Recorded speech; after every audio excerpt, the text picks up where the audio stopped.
What's up, everybody? Welcome back to our Kennesaw State Dynasty. We're playing against Western Kentucky this week. They are 4-3, another CUSA battle. This is a big matchup for us, one of the last hard opponents that we're going to be playing on the schedule this season, as we really need another victory. But one thing we definitely need to have a talk about is what we're doing here on offense and on defense, because we have just not looked good pretty much all season long. And so we really need to figure out what our identity is and to figure out what our game plan is based on that identity so we can build from here on, because we're sitting at 2-5 right now and we really can't lose that many more games if we're going to try to hit our goal of hitting at least 4 wins this season. We'll be kicking off first, so I guess we'll just start talking about the defense first. So defensively, I mean, half the time I feel like we might be okay, and then we'll just get completely ran over for like 60 points in the game, and it doesn't seem like our defense can stop anyone at all. So we're going to have to see what we want to do. I feel like ideally we want to be more of a man team, but I feel like we just are not right now. I think our team just isn't good enough for that yet. So hopefully one of these days we will be able to be that kind of identity. I think we could be the most locked down if we would be able to do that. But it's not easy, especially against some of these opponents who just are good at bullying us. And that is going to be a perfect user lurk with Isaac Paul, and he's going to get a huge interception to open this game. That is exactly what we need, Isaac. Huge play. Well, I mean, after that huge takeaway, now we get to talk a little bit about the offense. And I feel like we really need to be a run-based style offense. But I mean, sometimes we get plays like that with Tykeem Wallace that are pretty solid. But I'd love to be able to be more of a ground and pound type of offense. I think I like our running backs the most, if we can actually find the hole. And I'd love to be trying to get Gabriel Benyard a little bit more carries. I just feel like he gets a little bit too injury prone, and that play was just not it. So we'll see what happens on 3rd and goal, but we'll throw that perfect right to the slant, and Christian Moss gets the touchdown, and we are going up 7-0 that quick. That's huge, especially because they started with the ball. But I think in general, I think the RPO game works well for us. I think trying to keep things short, like a meshing concept, could also be a good idea for us. But we don't have enough protection yet to be able to throw those deeper throws. I feel like even on things like slants, we sometimes have a problem with having protection to be able to actually get the pass off. I feel like we get sacked or we get hit as we're throwing it, and it just makes it a bad pass and gets intercepted. So I feel like we need to stay really, really short on some of those. Oh, that's unfortunate right there. Huge gain up the middle. But yeah, trying to find, some plays that we can get some better runs with. Like, that's a huge TFL. That would be better, I think, in general, if we were able to do that. I think things will significantly improve with the signing of that 4-star gem, DeMarco Caraway. He's going to be fantastic for us, because I feel like a lot of times on these like inside zones, these halfback bases, the plays that generally work good when we have good blocking, I think sometimes our center just gets completely blown up immediately by the D tackle, and it makes it really, really difficult for us to get any yards, because it's just like a 3-yard insta loss. So I think as we slowly improve by getting better and better players on the roster, I think the runs will get easier, and that should just kind of help us out overall quite well. And perfect, he just kind of falls down and gets that catch. 3rd and 2. Honestly, I'm fine with bringing that back one more time. We can see about maybe putting a flat route out here just to get a little quicker. Oh, it's 4th and 1. I feel like we go for this. I don't know why, but I feel like we go for this. Let's go. Let's go. I feel like sometimes we just have the upper hand with momentum, and we just kind of got to do it. Oh, if we could only get around that D tackle. 2nd down and 10. Just throw it short. Get our guys in space. Good job, Blake. Huge And then, yeah, again, these RPOs have kind of been money for us so far this year. And we just want to keep running them. We can't run it non-stop because then they know. But it would be really nice if we could run these stretch alerts too. Oh, sometimes we can. Okay. But I think we need to use more of a tandem backfield because Michael Benefield is also very, very good too. And he has a lot of nice plays with us. Oh, that's huge. That's huge. Nice move from Tykeem Wallace. He's so good in open space. But I also think we need to kind of focus a lot on sometimes getting the clock wound down, especially in these games that we know that we can't outlast our opponents. So maybe it's more of a matter of once we build up a lead or something like that, we can kind of focus on doing some other things. Oh, what a job on the jet touch pass. Tykeem Wallace. Let's go. Up 14 zip. But yeah, so I mean, you'll have to tell me what you guys think too. Who has been the biggest standout person on defense for us? I'm not really sure who I'd pick yet. I'm really stuck between Isaac Paul for our sub linebacker spot. I think he's been fantastic for our backup strong safety. But then I also think Nick Sawyer in the slot corner spot. Sawyer has also been really, really good. And it's kind of tough to choose between those two. Sawyer's leading us in interceptions. And Isaac Paul is just making plays out there too. He kind of got that tackle broken, but he was at least there to slow him down, and that gets us another 3 and out. And we'll see what we got on the next run play.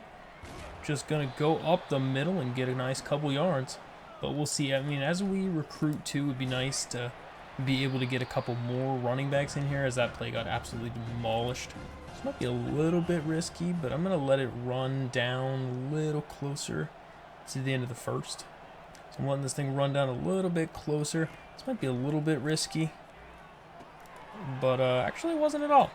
Let's go, Gabriel. Just get out of bounds and a huge gain on the screen.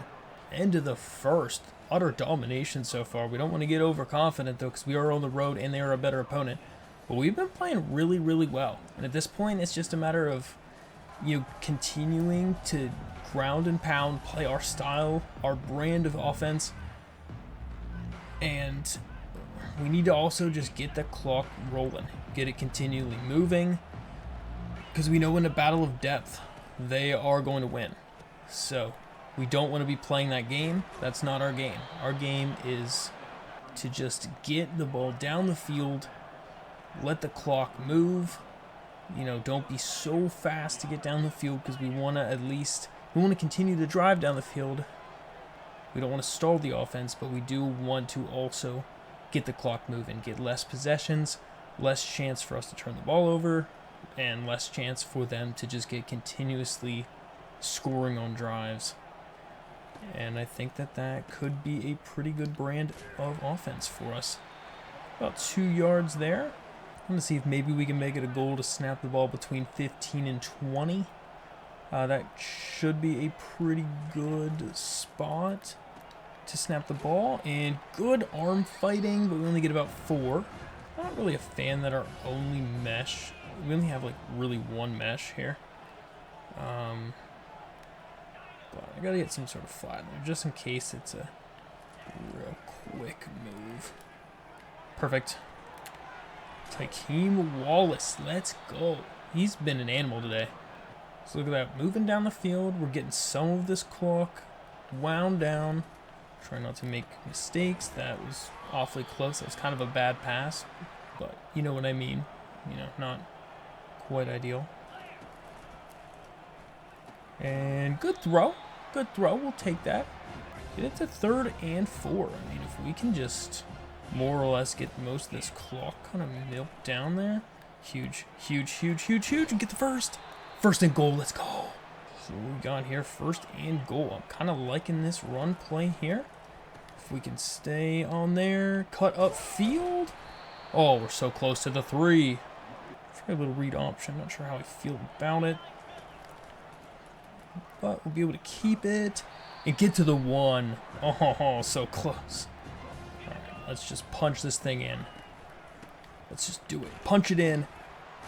Yes, let's go. Good extra help from whoever the offensive lineman was. That was massive. Just going to be able to put that up, and we just drained so much clock. 6.5 minutes of time. Oh, that was so good. I mean, if we can dominate in time of possession like that, it's going to make it tough for them to really do much. Oh, that's so good. I saw it coming too. We were just a little too slow at the linebacker spot to be able to keep up with that. I feel like we have Isaac Paul in that situation, and that's a pick. But we'll see what they do. Another short play. Can we just play defense? No, we can't play defense. I tried to swat it, and he just didn't even want to try. So that's why we want to slow this game down, because we don't want that to happen. But so yeah, I gave you my thoughts on defense. As far as offense, which guys do you think are making the biggest impact on offense? Do we think it's Christian Horn? Do we think it's Gabriel Benyard, Michael Benefield? I feel like all three of them have been really, really big for us. And I'd be very interested to see what you guys think. 2nd down and 5. We're going to look and see what we got again for another RPO action. And that's just massive. Tykeem Wallace just going way downfield with a huge gain. Again, going to try to milk some of this clock down. Don't want to go too far down because we definitely want to put up points if we can, but we want to be the last possession. So it's going to be a little bit tricky to see how we can do that. And that is going to be a good run. Just lower the shoulder and get 7. Try to get a little bit closer here, not so worried about time. Feel like we're good on time so far. Tykeem Wallace, pick up that first. Perfect. I think we just hit him this time with a regular inside zone. Kind of mix it up a little bit. Oh, unfortunate there. Meshing concept could be nice. See if we can hit him on some sort of outside release. Perfect. Just go out of bounds. There we go. So we're down into the red zone here. Under a minute in this one. And, oh, well. That's a good play by the D tackle to get a hand on me. I think we're going to hit the same play again. So we might be able to get Bohannon this time involved in it. We cannot. We're going to call a timeout there. That should be it. That should be it. Huge play. We saw the backed off coverage, and they're probably going to challenge that, aren't they? Oh, they did challenge it, but it didn't even let me see that they challenged it, but it is an immediate touchdown, so perfect. But yeah, we saw they had the backed off coverage, most likely outside third, and we're able to hit them with that quick speed out. Perfect. All right, well, don't know if the plays just go out and dime, whatever we need to do. That should be an interception. It's huge. It's Nick Sawyer, of all people, the one that we thought might be the defensive player for our team. And Nick Sawyer comes up absolutely massive. I think we go right back to this mesh play again. I think they might give us Tykeem.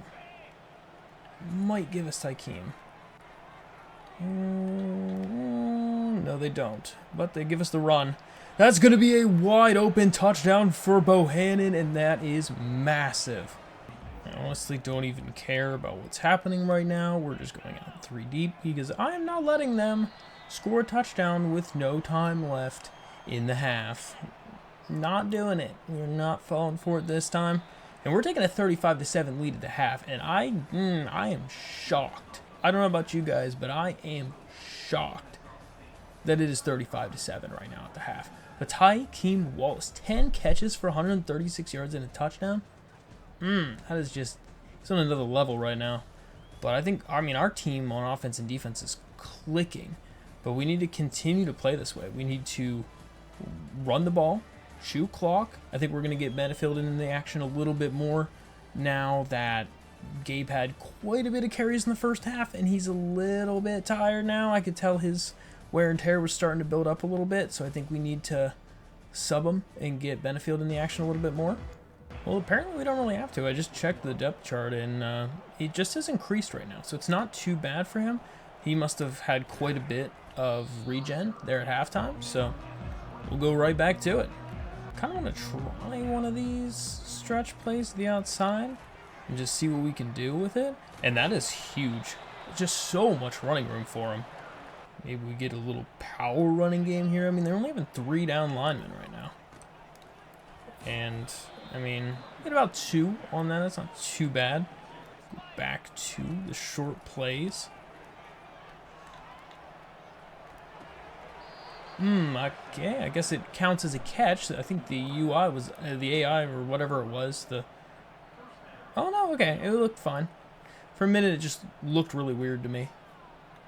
It looked like he kind of like caught it through his back. We'll just keep trying to pound and ground this. That's unfortunate. He kind of got a little stuck on the line there. 2nd down and 9. We have Benefield in here for a little bit to kind of give a little breather. That's great. Good broken tackle. And he gets the first. Good job, Bohannon. We're going to milk some clock for sure here. We're going to try to come away with something here. And that is going to be a good run to the outside from Benyard. I don't know why he's still in there, but that's a huge run for him, and he's knocked out of bounds. So we've definitely taken him out of the game after that. Huge run. But it was a great run for him, though, and that is just kind of blown up. We'll go back. Oh, somebody jumped. Is that us?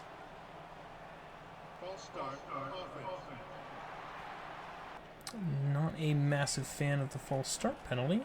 It's not great. Oh, we just needed to get rid of it.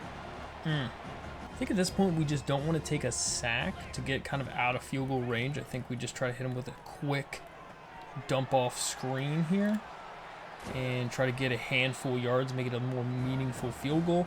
36, that's not terribly far. I would have loved if it was a little straighter on, because I don't know how good our kicker's going to be at this. We might have missed it. Oh, we actually nailed it. All right, let's go. That's massive. Good job. But I mean, 38-7, and we got about half the quarter down from that. Not bad. Not bad. Oh, he just got drilled as he let that one go. Dylan Hannon, also been quite the storyline. Backup D tackle, or really 3rd string D tackle, coming in and starting whenever Adam Watkins goes down early with a multi-week injury. And, you know, he's really been playing solid for not being expected to really have a big role in this defense. He's been doing well. Oh, okay. Don't really know what kind of random animation that was, but that's fine. Trying to really crowd that line just in case they're going to run this thing. You can see them doing a fake. And we are going to shoot the gap-ish and get the tackle. I haven't really tried to blitz. I haven't really needed to. I've been trying to play more safe. We have a lead. You know, there's really no reason to go crazy with that. And come on, get him. All right, let's go. Just trying to play smart, safe defense. That's all right now. I mean, they beat us with that one huge play, which, I mean, we're going to take our chances on that. I mean, he just bombed it out to a not even open receiver, and they came down with it. So we kind of have to take our chances with that one. But we'll see what we can do to play smart defense. Good tackle. Good open field tackle. I feel like our tackling has definitely improved. It's not great or good by really any means yet, but I think it's definitely improved over the course of the time. That's a nice wide open pass too. He missed that. 3rd down and 8. Try to rush out a little bit there. Huge tackle. Denellis Johnson sniffing that one out. All right, I think we're back to the point here where we want to get back on running the ball a lot. Get about 3 yards there. We'll take that. Getting some of this clock down slowly to run the ball again. And only gets about 2. 3rd down. Catch it. Good job, Tykeem. Oh, man. End of the 3rd quarter after that nice completion. It's 38-7 us. Kind of looking around some of these teams. How is there a 6-1 team at number 2 in the nation? I don't know about that, but all right, 1 quarter to go. That is going to be a nice catch. It was a little bit riskier. That corner made an excellent jump on it. It's a good thing we were able to do what we needed to do, but somehow... Oh, all of our backups are in. Like, our way backups are in. Because Davis Bryson's in, and Ashley's in, and I've never even seen Houston. Got a lot of random backups in here right now. Hua Ashley. I honestly don't know how to pronounce his first name, so I'm probably completely butchering it. So I apologize to him. But Quay, it's Q-U-A. If you have any idea how to pronounce it, definitely let me know, because I don't want to mess it up. But he is in, and he's doing well so far. We're just going on a hardcore drain of clock. I mean, we just want to minimize possessions at this point. With such a huge lead, it's a matter of just moving the ball down the field and keeping it moving. And we've kind of been able to play our style of offense really at will against these guys. 4th and inches, that's tough. They want me to go for it. I guess the move is to go for it, because if we go for it and we get it, pretty much ends the game right now. So definitely going to run the clock all the way down, though, before I snap it. So let's see what we do. And he is not going to get it. Great job from Wheeler. Jose Wheeler. Making a huge stop. But with 4 minutes left and such a huge lead, it's going to make it tough. And that's going to be a huge sack. That is a monstrous sack. 2nd and 24. Definitely going with a good old pass commit here. And we were right there. Oh my gosh. He broke 3 tackles immediately. I feel like we were pretty much right on that there, but did not get a reward for it. And that's good underneath throw. Gonna lay a big hit on him, and it's 2nd and inches. And that is a good underneath find. Pretty much just trying to get down the field as fast as they can in this. And our defense just needs to not allow a big score. It's kind of the name of the game here. That is going to be a good pickup for a handful of yards. Oh, that's good. That's a good find. Their tight end getting completely wide open on that. There we are. Oh, they did run it. Wow, we did a pass commit because we thought for sure. And that is a touchdown. Man, so much for having single-digit points allowed. More or less a garbage time touchdown, though, because there's really no chance that anything happens here. This point is a matter of falling on it and milking the clock. So we got Ashley back in the game to get a couple more handoffs. Going to do a great find. Wow, good stick work from him to be able to knife his way up for like 12 yards. Gets us down to the 2-minute warning. I'm not liking how Benyard is in this game right now. And good play by him to just bolt through people for 6 yards. We're pretty much at the spot where we can kind of knee this thing out as we get the first down. So we don't even have to hike the ball another time, as we end up knocking off Western Kentucky 38-14. Our defense played so much better in this game, and it was noticeably better. And this was a road game, guys. I mean, 96% completion percentage. Wow, Braden, he really balled out too.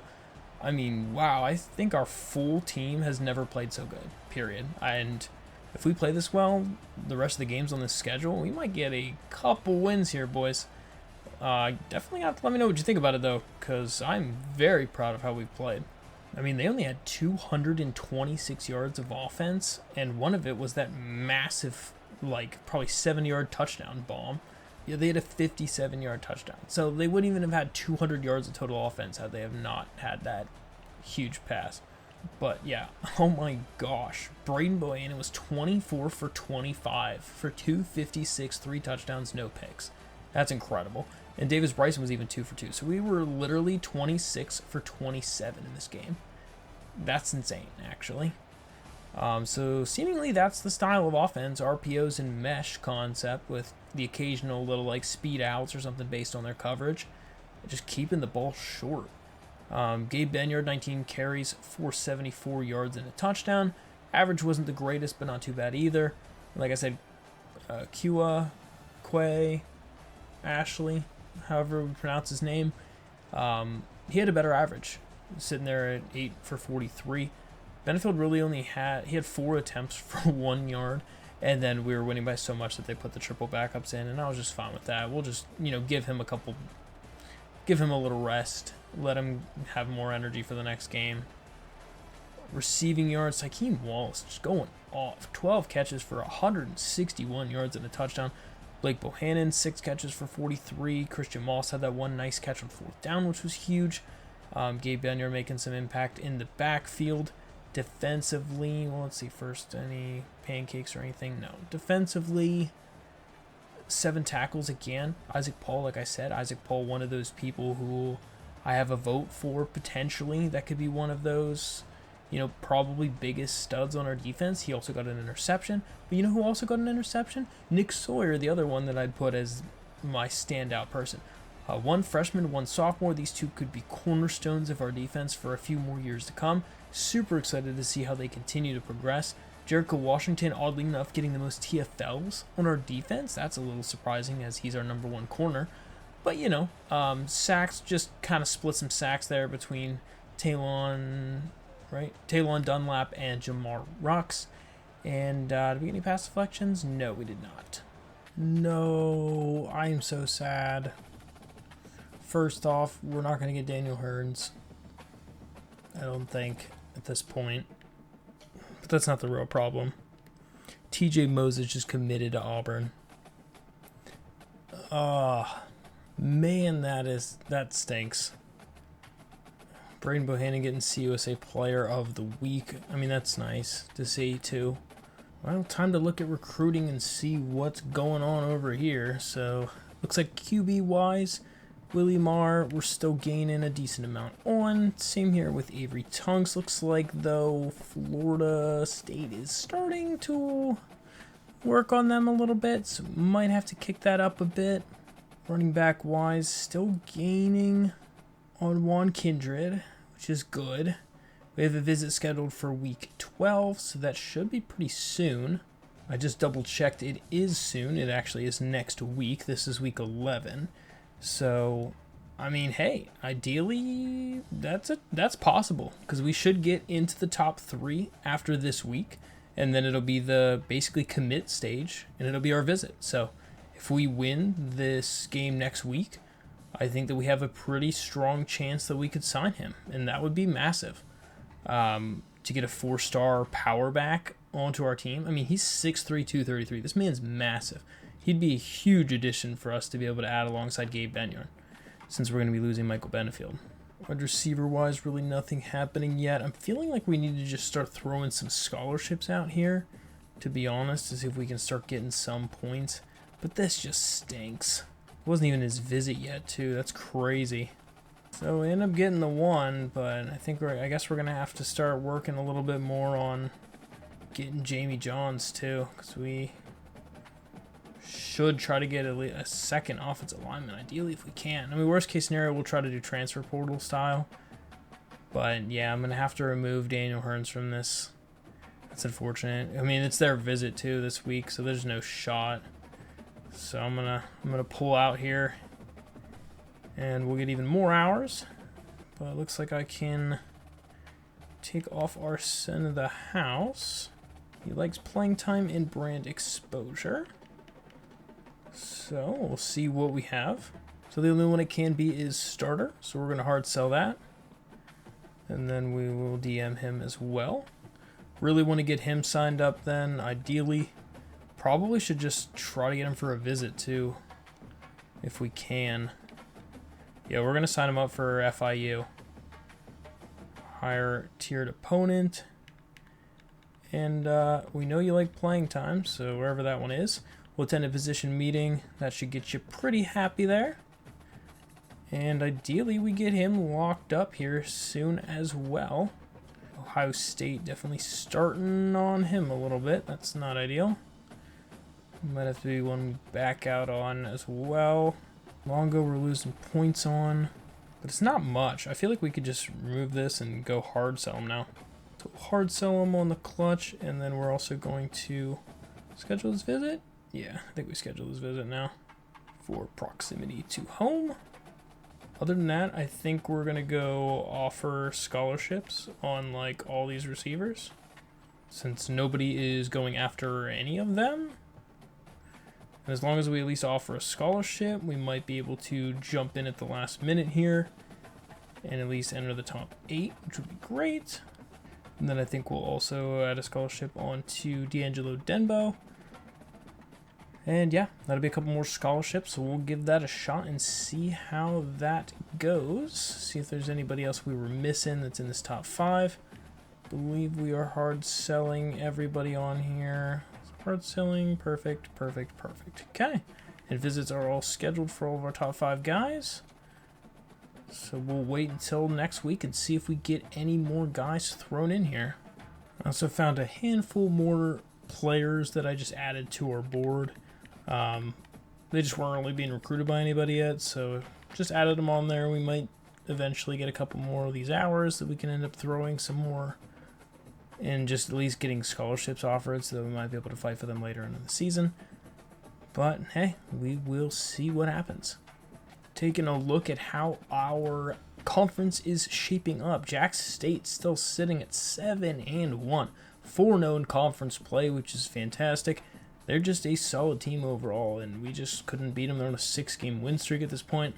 Then we have Sam Houston, technically sitting at 4-5, but they're 4-1 in conference play. So I'm not really sure if that's ranking them as second in our conference, which would be a little surprising. But we're sitting at 2-2 in conference play. We have a lot of conference games up next. We're playing UTEP next, and they're sitting at 3-6, 3-3 in conference play.